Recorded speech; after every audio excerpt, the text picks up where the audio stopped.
Hey everyone, welcome back to Rhythm Railroad. This is update number 29 of my HO scale layout.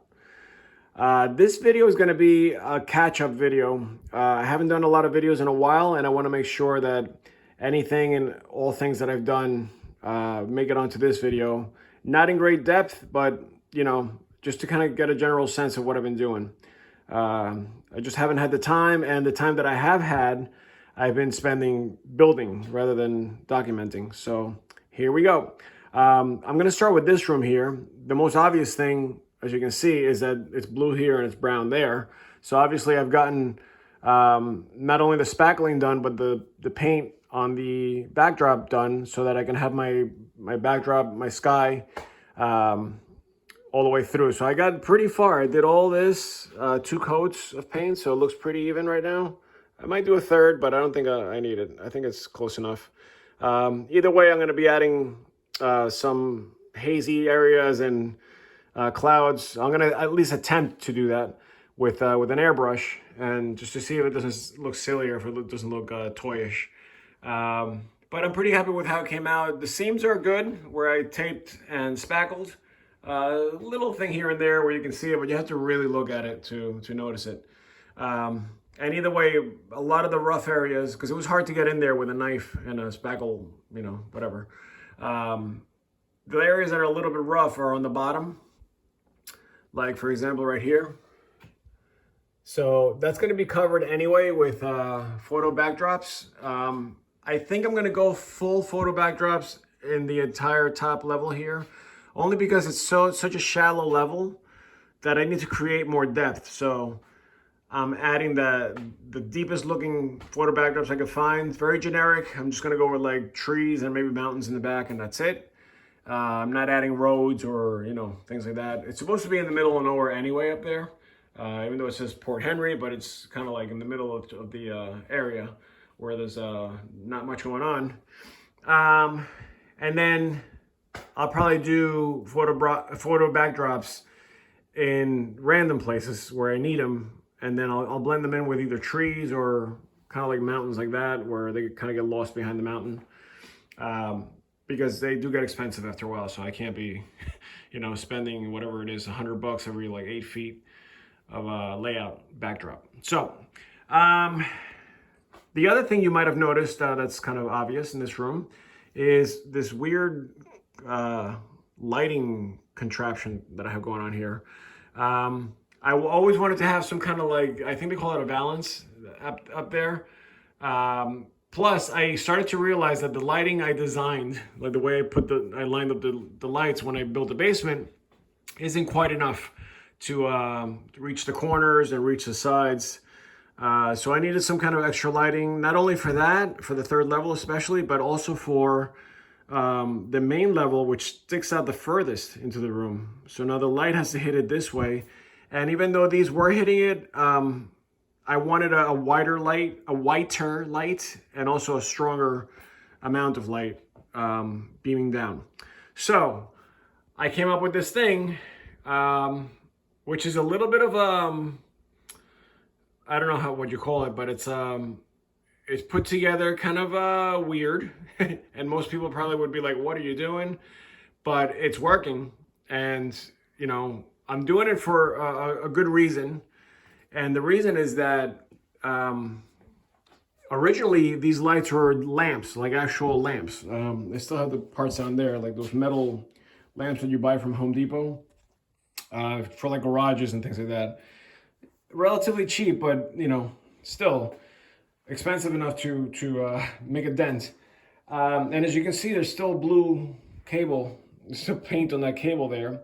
And the reason for that is that these are the lamps I was using on my last layout, on my N-scale layout. And in fact, you can see that's from my old layout, the backdrop there. It's the same blue that I'm using here because I liked it. I really, not only with the naked eye, it looks good, but also in photos, it looked really good. So I just went with the same one. I had like 3/4 of a gallon left from that layout anyway that I never used, so it was here. So that's good. But anyways, going back to the lamps, what happened here was that I spent so much money trying to get all these lamps for a 2-level layout wrapped all the way around the layout twice, basically. that I had all of them like just shoved in a corner, and I don't know what to do with them. There's no other use for them with the exception of the layout. So what I decided to do is that I decided to mount them on the ceiling like you saw here. But the only problem is that I didn't want to make any holes in the ceiling for brackets and screws and whatever needed. These are heavy. They're like metal lamps. They're quite heavy actually. So I had to design a way for me to get the light up there without using the weight. And the best thing I could come up with was to basically take the lamp apart completely. So this is like, the metal parts and obviously those. And what you're left with at the end is basically just this, which is like an LED plastic strip that weighs nothing. This thing's like a feather with the leads over here. I'm a little upset that the leads are in the center. I kind of wish they were at either end so you can just, go from one to the next. But that's what I'm dealing with because that's all I have right now. So these lamps also come with their own power source, which kind of look like this. So these are a little heavy, but they're not terrible. They're probably like, they're definitely less than a pound. So I had to make a way of, attaching these to the ceiling and be able to sustain the weight of this feather right here. The wood, which is lighter than the power source actually, and then the power source as well. So you can see this is one example of a longer one because I only have two sizes. I have like, I think these are like a 4-footer or whatever it is, or yeah, I think they're 4 feet. And you can see how I mounted these along with the power source in the back. And then what I did is I put command strips, but these are like the really heavy duty command strips. And I think they're rated at like 17 pounds per strip. So I have 1, 2, 3 for the 4-footers, and then for the 2-footer or whatever, yeah, 2 feet, I have only 2. Now I think that's plenty of, what do you call it? It'll hold up a very heavy piece of material anyway. In fact, in the commercial, you see them holding a bowling ball with like, I think like 2 of those or whatever it is. So I was like, all right, I can definitely do that. Now, the reason why you see the tape here is because right now I'm wood gluing. I'm using the yellow glue, which is really strong. I'm wood gluing the command strips to the wood because that's the one thing that happened with my first one. That the sticky part of the command strip itself doesn't stick to this very well. The Velcro is like bulletproof, and then the sticky part does adhere to the latex paint of the ceiling very well. Like, that's not going anywhere. So, sorry about that. So I'm gluing them now, I'm prepping them because once I, take the tape off, then the strip is not going anywhere. It's really stuck to this.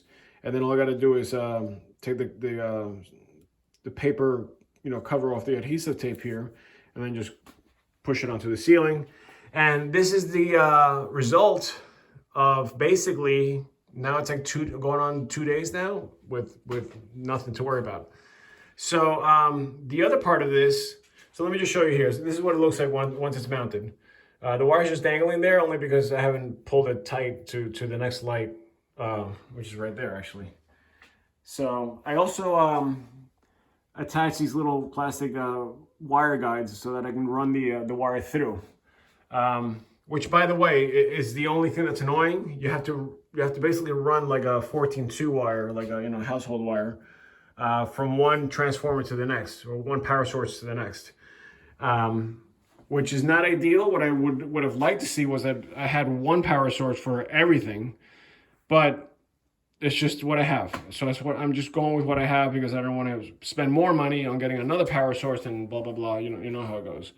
So that's the only thing. So yeah, the wire has to go from here. It has to hook onto here, and from there it's got to go to the next one, and daisy chain kind of like that. But like I said, it's working. Everything's working. Everything's staying up, and I've pulled on it quite a bit, and it's not going anywhere.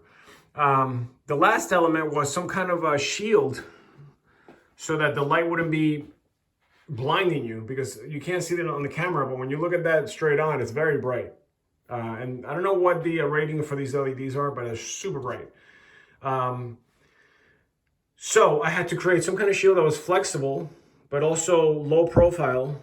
And then I also wanted white because I wanted it to blend into the ceiling. So again, I don't know how you see this on the camera, but to me in the room, it does. I don't even notice it until I really look at it. And those things, those little, light leaks that you have there are going to be blocked from the back. I'll use whatever material to kind of just block that in. But the idea was that I didn't want to notice it that much. I wanted to just look at the layout, and then that was just kind of like part of the ceiling, but still giving off light, as you can see. So all this is giving off a ton of light, but then it becomes obvious because you don't have the shield there. So obviously I'm going to add another one that goes like that, and then it's going to basically follow the profile of the entire layout around and so on and so forth. So I'm excited about that because I was having a hard time. Like, every time I'd be working down there, there was like barely any light for me to work with. And I'm sure it wouldn't look very good on photos either without, a good amount of light. So now that that's done, I can continue and just kind of keep adding as I go. In fact, that's what I was doing here. So I just took a break from doing that so I can do this update video since I'm doing so much at once. Yeah, so once these set, the glue and everything, that's the one that's gonna go in that straight path right there. And then the little one that I just showed you is gonna kick back out before I start the long ones again, all the way through. So that's definitely the most time-consuming thing that I've been doing in this room. But I'm really glad I'm doing it. What else in this room? Okay, I added a little, just basically like more plywood here to create a platform, because now I'm starting to get ready to make this the engine facility. Right now it's just holding, it's just basically storage, and something for me to work on. But the engine facility is going to come off the yard tracks here at some point, and then it's going to curl around. I'll probably add like a corner here to make the curve a little bit tighter, and then I'll probably put the engine house back there, like the main facility, and then this will be like parking and fueling and whatever. And I could probably even take it into this area here for the same purpose. Oh, by the way, just a side note about the lighting. I'm still using string lights. I'm still, like, the actual inside of the fascia has string lights in it, like that. But the string lights, I don't know, I just can't find... I mean, not that I've looked that hard, but I just don't like the light that it gives off as much as that. And I remember on my old layout, I was really happy with the lighting. But I don't want to have to spend more money on more of these lamps to adapt to this. So I'm trying to find some kind of LED that throws off a little more light and not so like bluish. It looks like a purpley kind of light that it's giving out. So I don't know. Working on that. So yeah, so the facility is going to sit there, and then the other thing I did was I finally connected this yard to the south yard, which is on the other side, through this connecting track right here. So the purpose of this, as you can see, the track continues here, and then it drops, and then it goes into basically just straight onto the plywood. And there's two.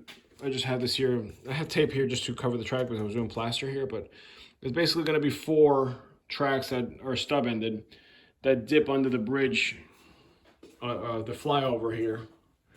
So the 4 tracks are going to go in there. And by the way, sorry about the mess. This is like the worst it's ever been because I'm doing so much. And then the 5th track that's going to come off of here is going to be the one that connects you to. It's going to like jump over here and then open into 2. But this area here is going to be the intermodal yard. So it's going to be container cars, trailers. I might even do like auto rack unloading, like those, those portable ramps that they have. But I'm not sure. But anyways, it's going to be some kind of intermodal thing here. And that's what that 5th track is meant to do, to connect to that. These stub-ended tracks are meant more for like unit trains, or when you classify a train over there. Let's say you finish building it up, you could shove it back here and let it sit here so you can empty out the yard for other trains that are arriving or that need to be switched out. And then once those trains are ready to leave, the locomotives can come back here and grab them and be on their way. But the nice thing is that I did it so that the arrival departure is sitting on this double slip here. I think that's what they call these. The arrival departure is this third track in here where this train is sitting. So let's say there's an auto rack train that comes in. It can detach. The locomotives can detach there, go back into the facility, and then the switcher can come through, hook onto the front of the train, and then shove all of that back. Or if it's an intermodal, it can take the fifth track and then bring it all the way to the area where it needs to be loaded or unloaded. And that's another thing that I'm excited about, because now not only is it functional, but I could also store more trains without having to, do stuff like that. I could probably just once I have power to it, I can just store my locomotives back there, get all that junk, all the tools and stuff off of there, obviously, and it'll be nice. So that's basically everything that's happening in this quadrant here in this room. So let's move on to the other room and I'll show you what's going on there. Obviously, I already spoke about this, so that's another project that I'm working on. But I'm also working on getting this cliff here figured out that connects to the lower scene here with the lead to staging. So this is basically the same method I've been using for all my mountains and things like that. It's the metallic screen, which is down here actually. It's aluminum screen, so it holds shape. They have the other screen that's I don't know if it's cloth or some plastic or something, but that bounces back, so it doesn't hold its shape to make little dimples and things like that. So I put that on there, I stapled it all into place, and then I took just plaster cloth, threw it on top, and then smoothed it out with its own plaster. So this is basically just one layer of plaster cloth. But before I did all that, I wanted to create a more natural contour up to this level here. Before, the wood, was obviously just a plywood, right? And it was out to here, and there was a hard corner here that created this triangle. And I did not like that because there was no way to make this look natural. Well, it looks more natural now. But before, it was just like, I had the 1x4 like this, the 1x4 like that, and then the plywood on top, basically creating that shape. So what I did is I took my router and I went in and I just started kind of like shaping in random formations around the area where the edge was. So now it looks a little bit more, natural, rather than a perfectly straight line dropping down, which is not, sometimes I see that on layouts and I don't know, I'm not a fan of that. So I did my best to do that without encroaching too much, because then, I don't want the track to be right on top of the cliff. So it's going to sit, it's going to be a little lip there with grass or whatever, and a guardrail or something. But that's the best I could do within the area that I'm working with here. The other thing is that I'm not sure what I'm going to do on this side of the track, and I'm probably adding another track next to this one for one other siding that I'm working on, and the siding is going to basically start right after the tunnel there, or the bridge rather, and then it's going to run all the way through here, and it's actually going to come back in there. Now, the reason I'm going so far is because that's the size of a typical train on my layout. So I want to be able to hold an entire train in there while others pass or whatever needs to happen. And that's just to alleviate some of the traffic on the southern part of the layout, because there's not much after Saratoga Springs, and then there's like a lot of trackage before it actually sees another siding. So I seem to, from the little experiments that I've done with some friends, I seem to be holding up a lot of people in staging or at Saratoga Springs because of this situation. So I think if I have a siding here, it's going to definitely alleviate things. Even though there is a connection here to the junction point, but unless you go into the CSX territory, there's no reason to go there. So that's going to be another 3 inches or so that are going to be pushed down into the room.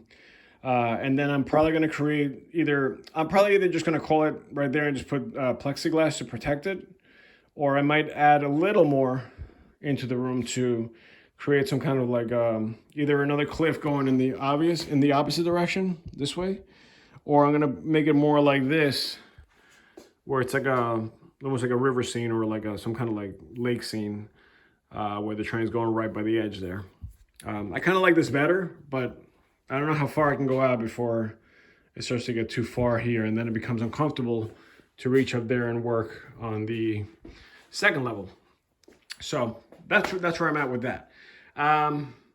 Next, the second level, I've been working on this industrial area, which was the plan. The plan was to make some kind of like very busy industrial stuff on this side of the main line. And then, you also have industries on the opposite side. But the way I did it originally was that I had basically two turnouts on the main, on this track here, which is actually the siding track. I had one pointing in this direction and one pointing in that direction from the middle point there. And I didn't like that at all because, I put it in originally and I was like, oh yeah, that'll be cool. One can be for this structure, and then the other one can be for whatever's over there. But I didn't really have a clear picture in my mind. But now that I think of it, I like this plan a lot better. And the plan is that the area gets basically accessed from this point, which is the furthest point south on the siding, right? So this is where the main line opens up into the siding, and then the turnout is right there. So there's a little bit of trackage here to play with, but once you access the area here, not only does it drop, which makes I like this because it makes it. I'm trying to make it lower so that you can see into the layout more. So you can see this is probably about a ½ inch lower. But that locomotive now, if a train's coming through, you can still see the track.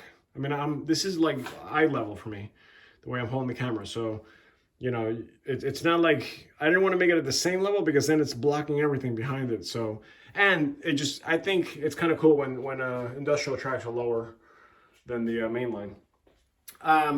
But now it becomes more of an interesting situation here because once you get into the area, you have a facing, stub in the track there, which might become two, and that's going to be for like slurry, those like paper slurry tank cars. Since this is like this whole area is going to be the paper mill, so this is where the paper rolls are made. There's going to be another building somewhere for the slurry and the chemicals and all that stuff, but we need some kind of storage tracks for those and for loading and unloading. And then this is a trailing turnout that's going to be accessing the box cars that go into the main building. Plus you have your trailers and stuff that are coming out of there. So one thing that was bothering me about the original plan was the lead that came into this building was really tight, and it was like an S-curve. So I couldn't even, like, the S-curve basically finished here. So I couldn't even like couple up to the box cars in there with that, without the right alignment. Now that I have a straight track, it's like not a problem at all. It always couples up. But also the other thing was that it was creating a very small parking lot for the trailers, which was a little unrealistic. So by pushing all this back, now you have a nice spacious thing here for the trailers to maneuver their, and I know trailers can do things very tightly, especially if they have good drivers, but it was a little ridiculous. It was like right on top of the building. So I over here somewhere, or maybe even here, I'll make some kind of like street or driveway that goes into this area here for the scene, for the the actual pavement. So continuing on here, then you have this like kind of like connecting track, which can be used for whatever. But then you're gonna have a runaround track here, and the runaround is pretty big, so you can get a nice couple of cars there and switch them or point them the other way. So let's say you have box cars that you need to get behind so that you can shove into the building. That's where you would do that. And vice versa if you had cars that needed to get pushed into this here. So that's kind of cool. I might add one more stub in the spur that comes out of there and kind of hides in here before this before this tortoise machine here. And the tortoise machines, obviously, I'm gonna just hide with like a hill or something, to just make it look like they're not there. But I'll probably make it like caps so you can pop them off if you need to access in there. You know, in case something goes wrong, I need to have access. So I'll figure something out with, you know, shrubs and stuff. And then the other side of the, the other side of the area is connecting to the siding once again, but on the north side. So the entire siding can act as a runaround track if you wanted to, but you know, whatever. And then the one last thing I'm going to do is I'm going to take another switch here. I'm going to take another turnout and make it so that there's stuff here. If I don't do that, I don't know what I would put here, but if I don't do that, that'll probably be where the station is going to sit, the Port Henry station, rather the Fort Edward station, for passengers, because I am planning on running Amtrak throughout the layout as well. So yeah, so that's all nice. It's coming along nicely. And then the outside ones I already showed you, the outside industry. So that's like some kind of chemical plant there. That's going to be, there's like a packing material facility in the actual area. This is going to be the tissue company, which is actually there also. And then the cement plant, which is the big one, Lehigh Cement, where it's going to, you know, have a track for loading and unloading, and then one for empties or full, you know, strings of cars that are getting picked up. And that's basically going to be it for this area. So that's like the what's happening in this quadrant here of my layout. The TV, I think I showed you guys already. I'm really loving it, having like the videos running on YouTube and stuff for ideas. And then also being able to put the dispatcher panel there and the cameras on this other TV down here is definitely helping with running, making things a lot easier. One little dorky thing that I came up with was this little stand here, which I had this tripod. It's just like a tripod with a screw. And then I just took a piece of wood, nice piece of wood though. And I bought this wireless keyboard and mouse thing. And I double-sided taped the keyboard to the piece of wood, so it's attached there really well. And then this creates a little platform here for the mouse. So you can, the cool thing is that you can put this anywhere. Like let's say you want to get closer to the TV, you can just grab it and move it. And it's super light. It's on a tripod. It's adjustable. You can bring it up and down. And then you could just, you know, switch your turnouts here. And, you know, whatever typing you have to do there. And then you could just put it away. So it's not like a permanent fixture that I have to have. You have to be there. You know, you can put this anywhere. And I also didn't want to put a table here because then you're like on top of the TV and then it's like blinding to, you know, to control things from there.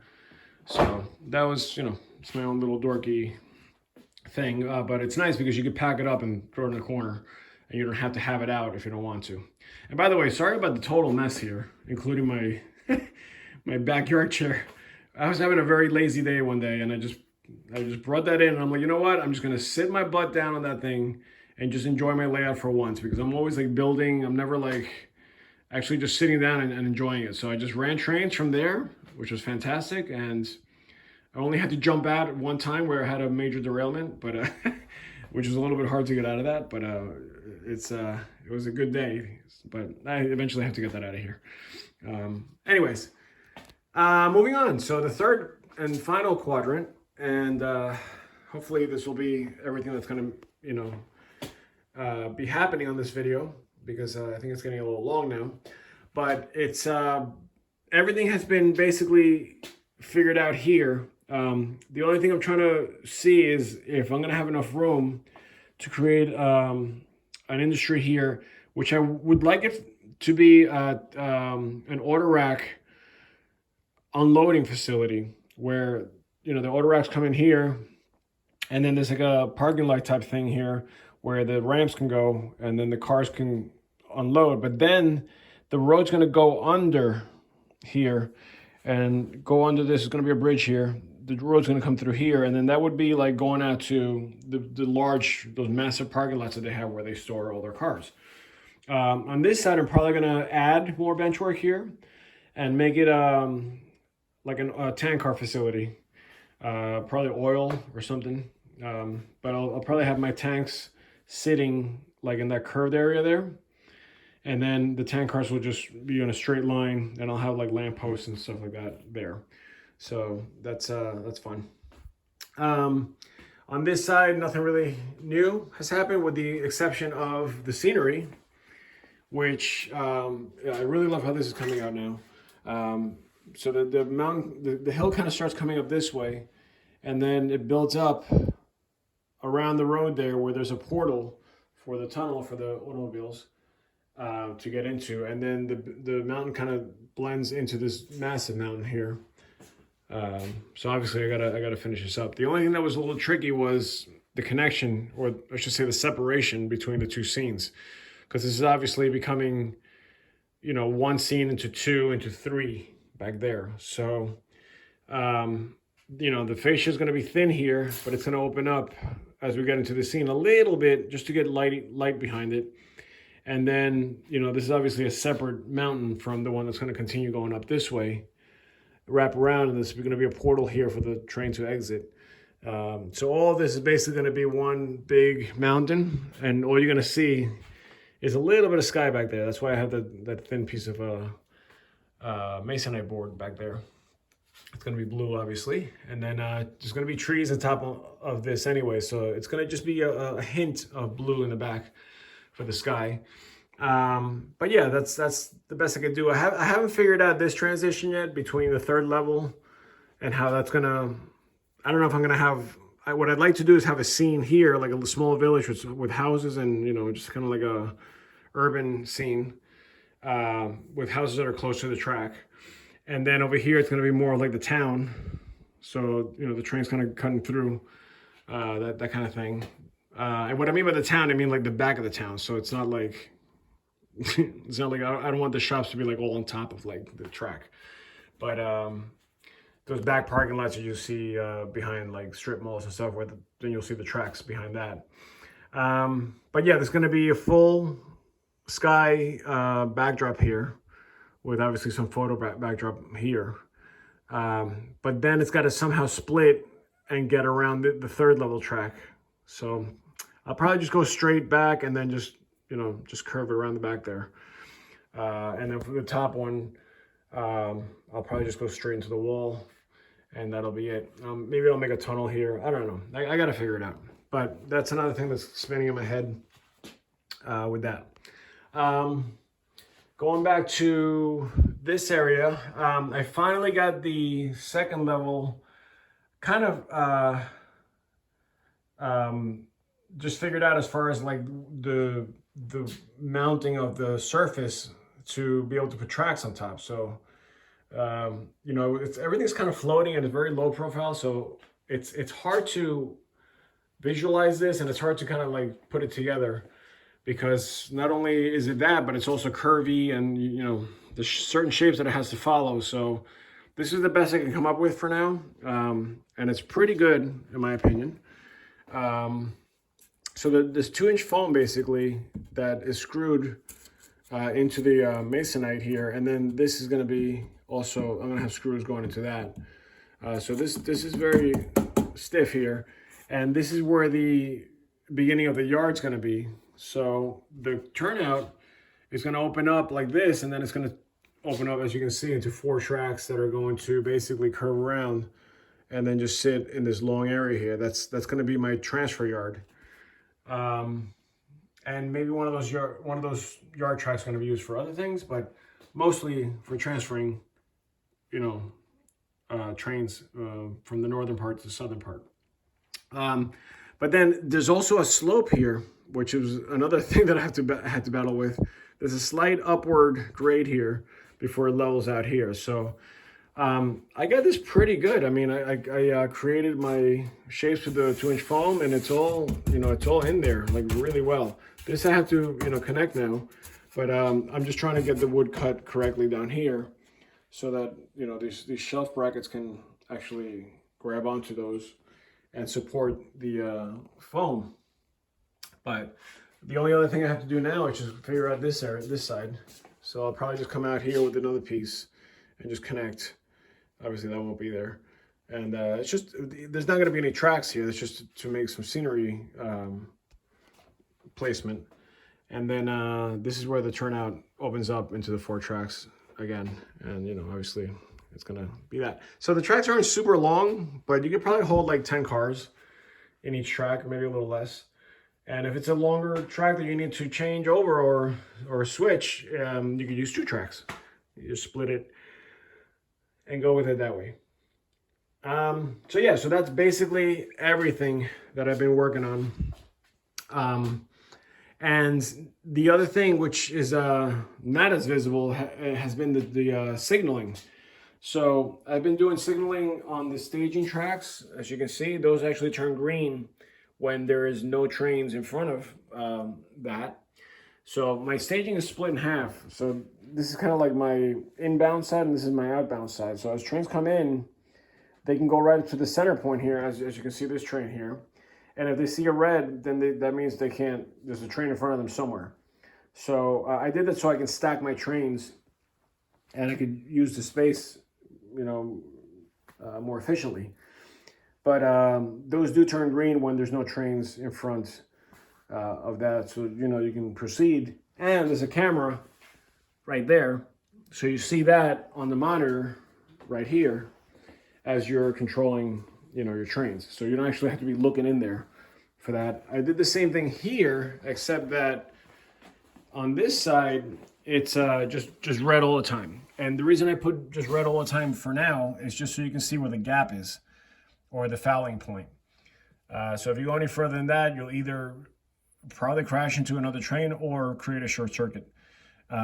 So that's the whole idea behind that. What I'll probably end up doing in the future is just use the tortoise machine leads and use a bicolor LED, red and green, and I'll put that in there. So when the switch is in your favor, it'll turn green, and when it's against you, it'll turn red. So that's probably a better way to do it. But I was just bored one day, and that's what I did.